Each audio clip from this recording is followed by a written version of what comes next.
یہ علماء کی جماعت منبر رسول پر جن کے نورانی چہرے کی آپ زیارت کر رہے ہیں، بھائی ڈاکٹر عادل صاحب نے ذکر غوث الورا سجایا، کیا سوچ کے سجایا، کیا سمجھ کے سجایا؟ اب سنیوں، یہ کھیری شریف ہے، پڑھے لکھوں کی نگری ہے، آپ سمجھیں گی بہت جلدی، مجھے سمجھانے کی ضرورت نہیں پڑے گی۔ ذکر غوث الورا سجایا، ان کا کیا عقیدہ ہے، ان کا ایمان کیا ہے؟ تو ان کا عقیدہ یہی بولے گا کہ جب ہم ذکر غوث الورا سجاتے ہیں تو ہمارے نبی تشریف لاتے ہیں۔ سبحان اللہ، سبحان اللہ۔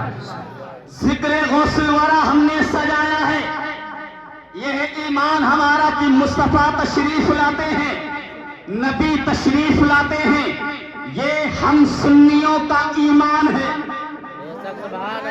جس کا ایمان ہے وہ بول دے ماشاءاللہ۔ سب TTS لگتے ہیں، سنی لگتے ہیں، یہاں پر سب سنی ہیں، کیوں نہ ہو؟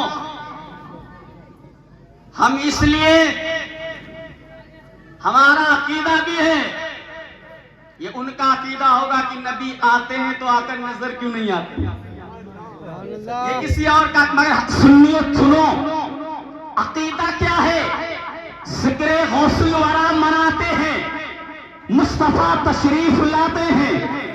ایک شخص کھڑا ہوا کہ حضرت یہ کیسے کہہ دیا آپ نے کہ جب ذکر غوث الورا سجاتے ہیں، مصطفیٰ تشریف لاتے ہیں، ذکر غوث الورا مناتے ہیں، آقا تشریف لاتے ہیں، ذکر صدیق اکبر سجاتے ہیں، مصطفیٰ تشریف لاتے ہیں، ذکر غریب نواز مناتے ہیں، آقا تشریف لاتے ہیں۔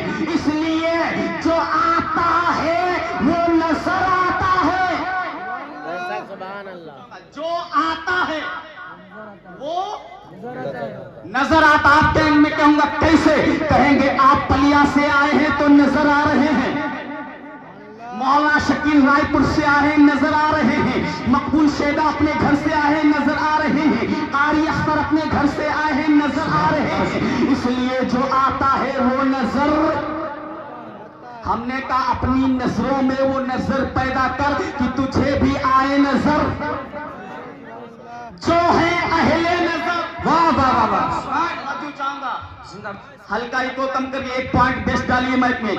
جو اہل نظر ہیں انہیں آتے ہیں نظر، جو کونے نظر انہیں آئے کیسے نظر؟ اب اس کی دلیل سنیں۔ حضور آتے ہیں، یہ بات اپنے مائنڈ میں رکھیں، نبی تشریف لاتے ہیں۔ سرکار غوث اعظم پیر پیرا میر میرا شاہ جیلا قطب ربانی غوث سمدانی شیخ علامہ کا ثانی قندیل نورانی سرکار سیدنا غوث اعظم تقریر کر رہے ہیں۔ آپ کے ایک محبوب خلیفہ ہیں جن کا نام علی ابن ہیتی ہے، سرکار غوث اعظم تقریر کر رہے ہیں، حضور آتے ہیں، نبی آتے ہیں، اس بات کو اپنے ذہن میں رکھیں، مصطفیٰ آتے ہیں، یہ ہمارا ایمان ہے۔ اب سنیں، غوث اعظم تقریر کر رہے ہیں، آپ کے خلیفہ علی ابن ہیتی جو آپ کے قریب میں بیٹھے ہوئے تھے، آپ کی تقریر سنتے سنتے جب ان کی آنکھ لگ گئی، ان کی جیسے ہی آنکھ لگی ان کی قسمت کی معراج ہو گئی۔ ادھر ان کی آنکھ لگنا تھا کہ ان کے خواب میں حضور تشریف لے آئے، ان کے خواب میں حضور تشریف لے آئے۔ ادھر سرکار غوث اعظم اپنی جگہ سے کھڑے ہو گئے، حضور اپنی جگہ سے غوث اعظم اپنی جگہ سے کھڑے ہو گئے۔ جب سرکار غوث اعظم کھڑے ہو گئے تو کس کی ہمت تھی جو بیٹھ جاتا؟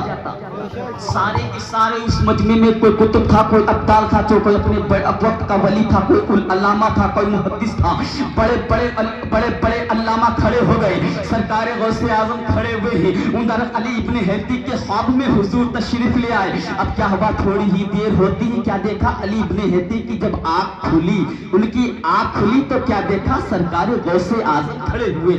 واہ واہ، سبحان اللہ۔ بڑے پیر کھڑے ہوئے ہیں، جھٹپٹ نیند سے جب آنکھ کھلی نا تو ایک دم کھڑے ہو گئے، کہا اے میرے آقا آپ کس لیے کھڑے ہو گئے، آپ کس لیے کھڑے ہو گئے؟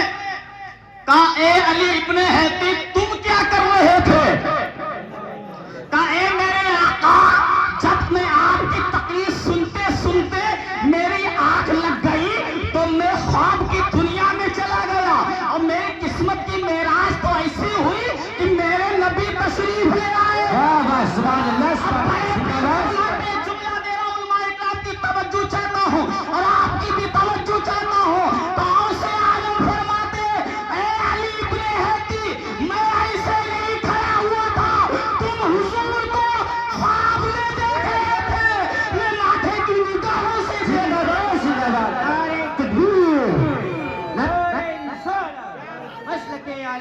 بس سنورا بیٹھ جاؤ سنورا زندہ باد زندہ باد. اے علی ابن ابی تم حضور کو خواب میں دیکھ رہے تھے, میں ماتھے کی نگاہوں سے حضور کا دیدار کر رہا تھا. زندہ باد زندہ باد. تو آتے ہیں یہ ایمان ہے. کیا ہے؟ آ کر نظر نہیں آتے, یہ ان کا امتحان ہے.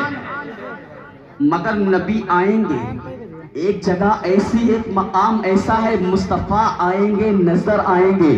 واہ واہ واہ سبحان. وہ مقام, وہ جگہ کون سی ہے؟ سبحان اللہ. وہ منزل کون سی؟ وہ قبر کی منزل ہے, وہ قبر کی منزل ہے. نبی آئیں گے, اپنے عاشق کو جلوہ دکھائیں گے. مصطفیٰ آئیں گے, اپنے دیوانے کو جلوہ دکھائیں گے.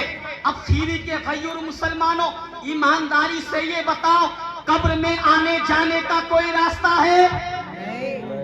ہمارے پلیا میں ایسا کوئی سسٹم نہیں. مردے کو قبر میں لٹا دیا گیا, پٹلے لگا دی گئی, چادر ڈال دیا گیا, مٹی ڈال دی گئی, تین فاؤنڈیشن. نہ تو کوئی آنے جانے کا راستہ, ونڈو سسٹم, کھڑکی سسٹم, نہ کوئی آنے الیکٹرانک کا سسٹم, نہ کوئی لائٹ کا سسٹم. قبر پیک ہے, مصطفیٰ آ گئے, قبر بند ہے. نبی آ گئے. اب مجھے کہنے کی اجازت دو, جو نبی بند قبر میں آ سکتا ہے, وہ کھلی محفل میں کیوں نہیں آ سکتا؟ سبحان اللہ. زندہ باد زندہ باد. جو نبی بند قبر میں آ سکتا زندہ ہے, باد زندہ وہ باد. نبی کھلی محفل میں کیوں نہیں آ سکتا؟ نہ نبی کو وہاں پر آنے سے روکا جا سکتا ہے, نہ نبی کو یہاں سے روکا جا سکتا ہے. اور ہم سنیوں کا عقیدہ کیا ہے؟ چاہے کھیری ہو, چاہے لکھیم پور ہو, چاہے سیتا پور ہو, چاہے لکھنؤ ہو, چاہے بریلی شریف ہو, چاہے پیلی بھیت شریف ہو, چاہے رامپور ہو, چاہے مراد آباد ہو, چاہے دہلی ہو, چاہے انڈیا ہو, چاہے پاکستان ہو, چاہے نیپال ہو, چاہے جرمنی ہو, چاہے فرانس ہو, دنیا کا کوئی بھی کونا, دنیا کا کوئی بھی خطہ, چاہے پورب ہو, چاہے پچھم ہو, چاہے مشرق و مغرب ہو, چاہے شمال و جنوب ہو, ہم سنیوں کا عقیدہ یہ ہے, دنیا کے کسی بھی کونے سے جب اپنے نبی کو ہم پکاریں گے تو اس شان کے ساتھ, تو زندہ ہے واللہ, زندہ باد. واہ واہ واہ. تو زندہ ہے واللہ, تو زندہ ہے واللہ, میرے چشمے عالم سے چھپ جانے والے چمکیر. نعرہ نہ لگائیے, بالکل وقت زیادہ نہیں, میں زیادہ پرواہ نہیں کروں گا آپ کا. چمک تجھ سے پاتے ہیں سب پانے والے, میرا دل بھی چمکا دے, چمکانے والے, برستا نہیں دیکھ کر ابر و رحمت, پتوں پر بھی برسا دے, برسانے والے. بس آخری بات سنیں, سرکار غوث اعظم کون ہے؟ کرامت کرنا, کرامت بیان کرنا مقصود نہیں ہے. آج جہاں پر سرکار غوث اعظم نے کرامت دکھائی ہے, وہیں پر عشاء کے وضو سے فجر کی نماز پڑھ کے 40 سال بارگاہ غوث اعظم میں ایک شخص آیا, آنے کے بعد کہا حضور مرید کر لیجئے. یہاں پر زیادہ تر برکاتی, رضوی, ازہری بیٹھے ہوں گے, وارثی بیٹھے ہوں گے, ہے کہ نہیں؟ کہا مرید کر لیجئے. آپ بھی جب مرید ہوں گے کہ گئے ہوں گے کہ حضرت مرید کر لیجئے. مگر یہ مرید کیسا تھا؟ یہ انوکھا مرید تھا. کہا حضور مرید کر لیجئے. کہا ٹھیک ہے مرید ہو جاؤ. کہا مرید ہونے سے پہلے میری 2 شرطیں ہیں. کتنی شرطیں؟ اچھا, آپ نے اپنے پیر کی بارگاہ میں کوئی شرط رکھی تھی؟ نہیں, مگر سرکار غوث اعظم کا مرید, جو ان کے در کا مرید ہے, جو ان کے در کا غلام ہے, وہ بھی اعلیٰ ہوا کرتا. کہا تمہاری شرط کیا ہے؟ کہا میں بے نمازی ہوں, مرید ہونے کے بعد نماز نہیں پڑھوں گا. اللہ اکبر. کہا میں ایک چور ہوں, مرید ہونے کے بعد چوری کرنا نہیں چھوڑوں گا. آپ جو لوگ یہ کام کرتے ہوں گے بڑا خوش ہو گئے ہوں گے. کہا 2 شرط. تو سرکار غوث اعظم فرماتے, تم مرید میرے ہونے جا رہے ہو, چوری کرنا نہیں چھوڑو گے. تو اس چور نے کہا تھا, اے میرے آقا, بڑے بڑے چوروں کو آپ نے ولی بنایا ہے,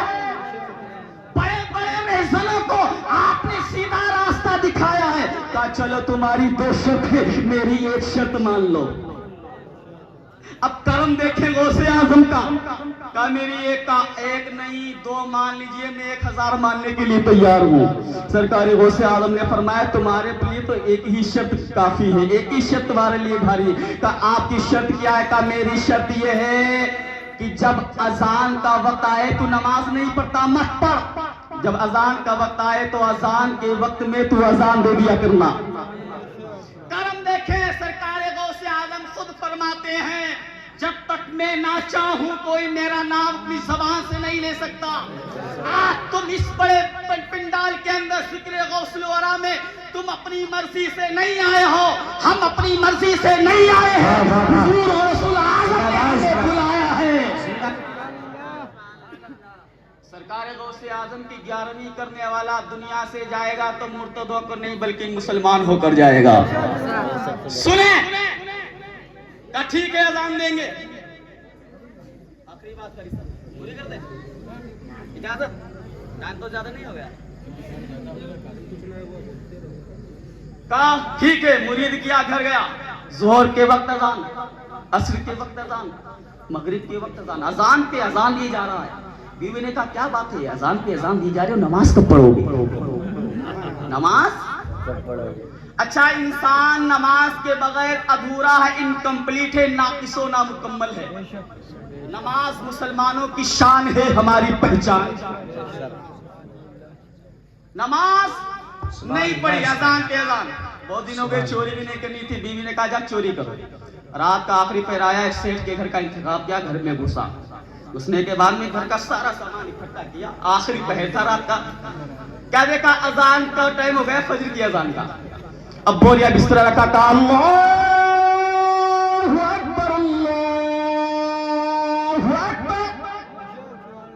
اب جیسے ہی اذان دی، گھر کا ایک ایک بچہ جاگ گیا، گھر کا ایک ایک فرد جاگ گیا، ایک ایک شخص جاگ گیا، کہ اذان ہو چکی ہے، نماز کی تیاری کرو۔ ادھر نماز کی تیاری شروع ہو گئی، ادھر وہ چور بیچارہ پھنسا ہوا گیا، اب کیا کروں؟ اب کرم دیکھیے غوث اعظم کا، ان کی عنایت دیکھیے، اللہ اکبر کبیرہ، اپنے مریدوں پہ کیسے کرم فرمایا کرتے ہیں۔ ادھر جب نماز کا ٹائم ہوا، گھر کے لوگ آئے، کہا چلو امام صاحب جماعت کا ٹائم ہو گیا، نماز بھی پڑھا دو۔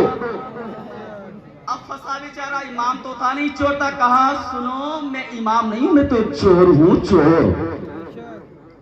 اچھا سرکار غوث اعظم کے در کا چور بھی بڑا ایماندار تھا۔ کہا وہ دیکھو گھر کا سارا سامان رکھا ہوا ہے، گھر کا سارا سامان چیک کیا تو اپنی جگہ پر ہر ایک چیز موجود ہے۔ کہا اے امام صاحب جو کچھ ہے یہ سب آپ ہی کا تو ہے، یہ آپ لے کر آئے ہیں؟ مسکرا کر بولے یا رسول اللہ، دل لگا کر بولے یا رسول اللہ، لہرا کر بولے یا رسول اللہ، یا رسول اللہ، مستی میں بولے یا رسول اللہ، اپنی بستی میں یا رسول اللہ، حضرت بیٹھے کوئی خطرہ نہیں بستی میں، یا رسول اللہ۔ کہا نماز پڑھائیں۔ اب بیچارہ پھنسا نہیں کرتا تو کیا کرتا بیچارہ؟ جیسے تیسے 2 رکعت سنت نماز پڑھی، نیت باندھی۔ اب ادھر سرکاری غوث اعظم خانقاہ میں بیٹھے مسکرا رہے، اپنے مریدوں سے فرمایا آج ایک میرا مرید جو تھا، جو چوری کرتا تھا، وہ پھنس گیا ہے۔ اب کرم دیکھیں غوث اعظم کا، کیسے اپنے مریدوں پہ کرم فرماتے ہیں۔ مصلی پر گیا بڑا مجبوری میں، اچھا اتنی صلاحیت تھی، چور تھا مگر امامت کر سکتا تھا۔ اس سے اندازہ لگ سکتا غوث اعظم کے در کا جو مرید تھا، چور تھا، وہ امامت کرنے کے لائق بھی تھا۔ مصلی پر گیا، نماز پڑھائی، 2 رکعت نماز پڑھائی، سلام پہیرا، دعا کے لیے ہاتھ اٹھائے، دعا مکمل کی کرنے کے بعد جب مصلی سے اٹھا ہے تو گھر کا ایک ایک شخص اس کے ہاتھوں کو چوم رہا تھا، کوئی اس کی پیشانی کو بوسہ دے رہا تھا، کوئی اس کی تعظیم کے لیے کھڑا ہو رہا تھا۔ اب وہ عالم تصور میں سرکار غوث اعظم کی طرف متوجہ ہو کر عرض کرتا ہے واہ میرے پیر، اتنی عزتوں سے نوازا ہے، ابھی میں نے 1 وقت کی نماز پڑھی ہے تو مجھے اللہ نے اتنی عزتیں دی ہیں، کوئی میرے ہاتھوں کو چوم رہا ہے، کوئی پیشانی کو بوسہ دے رہا ہے، کوئی گلے سینے سے لگا رہا ہے، کوئی اپنے پاس بٹھا رہا ہے، کوئی میری تعظیم کر رہا ہے۔ اسی مقام پر کھڑے ہو کر اس چور نے سرکار غوث اعظم کی بارگاہ میں متوجہ ہو کر عرض کی اے میرے آقا، آج سے میں سچی کروں گا، چوری کرنا بھی چھوڑ دوں گا۔ کرم دیکھیں غوث اعظم کا، کس طریقے سے ایک اللہ کے ولی نے چور کو ولی بنا دیا۔ نگاہ ولی میں وہ تاثیر دیکھی، نگاہ ولی میں وہ تاثیر دیکھی، بدلتی ہزار